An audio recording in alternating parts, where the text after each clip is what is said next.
আজকে আমরা চলে এসেছি নৈহাটি বড়মার কাছে। সকাল সকাল চলে এসেছি সবাই মিলে, আমি, আমার দুটো ভাগ্নি, আমার মেয়ে আর আমার অনেকদিন ধরেই ভাবছিলাম যে বড়মার কাছে আসব, কিন্তু আর আসা হচ্ছিল না। তো অনেকদিন পর বড়মার কাছে আসা, তাই মনটা খুবই ভালো লাগছে। আজকের দিনটা আমরা কিভাবে কাটাই, বড়মার সাথে কি কি করি, সব তোমাদের সাথে শেয়ার করব। চলো শুরু করা যাক।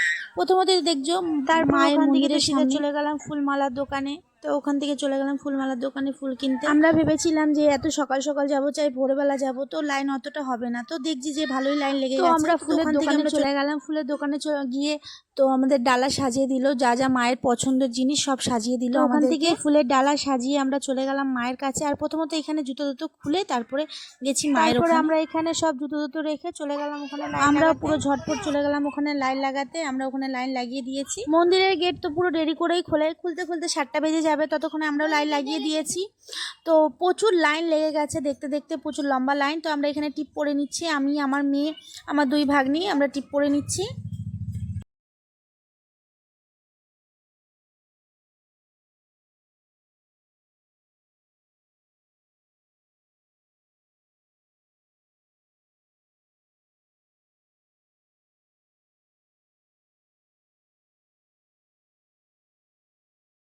ফাইনালি দাঁড়িয়ে থাকতে থাকতে তো মন্দিরের আওয়াজ পাওয়া যাচ্ছে, শঙ্খর আওয়াজ পাওয়া যাচ্ছে, কাঁসার আওয়াজ পাওয়া যাচ্ছে। তো আমরা ওখানে চলে গেলাম। মন্দিরে ঢোকানোর সময় হয়ে গেছে। প্রথমত গেট খুললে ব্রাহ্মণরাই পুজো করবে। মন্দিরে যারা ব্রাহ্মণ থাকে তারাই পুজো করবে আগে, তারপরে আমাদের পুজো করার দেওয়া হবে।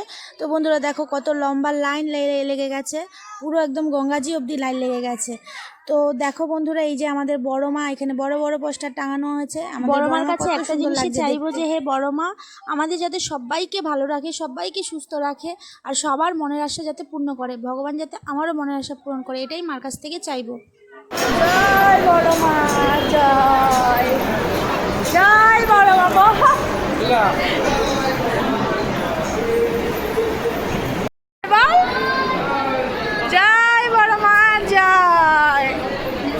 তো বন্ধুরা, এতক্ষণ আমরা দাঁড়িয়ে থাকতে থাকতে ফাইনালি আমাদের মায়ের দেখা পেলাম। আমাদের মা, সবার মা, বড় মা। দেখো বন্ধুরা কত সুন্দর লাগছে মায়ের মুখটা দেখতে, এত ভালো লাগছে মায়ের মুখটা। ইচ্ছা করছে যাতে এখানেই সারা জীবন আমরা, মা যেন সব কষ্ট ভুলিয়ে দিয়েছে আর সুখের আলো ছড়িয়ে এই দিনটা যে এত সুন্দর মুহূর্ত। তো বন্ধুরা তোমাদেরকে আমি বলে মুখে বোঝাতে পারবো না, এত সুন্দর সময় এটা আমাদের।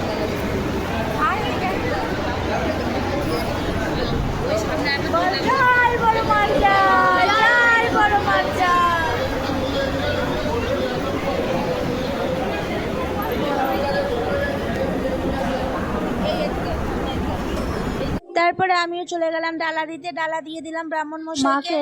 সব কষ্ট আমার যত জমা ছিল, রাগ অভিমান, সব মাকে জানি। আর আমি আমার মাকে সবসময় এটা কথাও বলি যে মা দেখো, তুমি আমার জন্য যাতে কেউ কষ্ট না পায়, কেউ কখনো যাতে দুঃখ আঘাত না পায়, আমার সবাইকে যাতে আমি সব সময় মানিয়ে গুছিয়ে চলতে পারি, কেউ যাতে আমার জন্য কষ্ট না পায়। মা তুমি সবসময় দেখো যাতে আমার মাথার উপরে থেকো, যাতে আমি সবসময় সবার সাথে ভালো ব্যবহার করতে পারি। তুমি আমাকে পথ দেখিও মা সবসময়। তারপরে আমার মনে দুঃখ কষ্ট যা ছিল মাকে জানিয়ে চলে আসলাম গঙ্গার পাড়ে। আমাকে যে ডালা দিয়েছিল, সেখানে যে আমি মাকে ডালা চড়িয়েছিলাম, ওখানে একটা এই ওড়নার মতন দিয়েছিল, সেটা এখানে এসে আমি বেঁধে নিলাম। এখানে আবারও মাকে বললাম মা সবাইকে ভালো রাখো। তো আজকের দিনটা সত্যি খুব স্পেশাল ছিল। বড় মার সাথে এত সুন্দর সময় কাটালাম, মনটা একদম ভরে গেল। এই স্মৃতিগুলো সবসময় মনে থাকবে। তোমরা সবাই ভালো থাকো, আবার খুব তাড়াতাড়ি নতুন ভিডিও নিয়ে আসবো। আজকের মতো এইটুকুই, টাটা।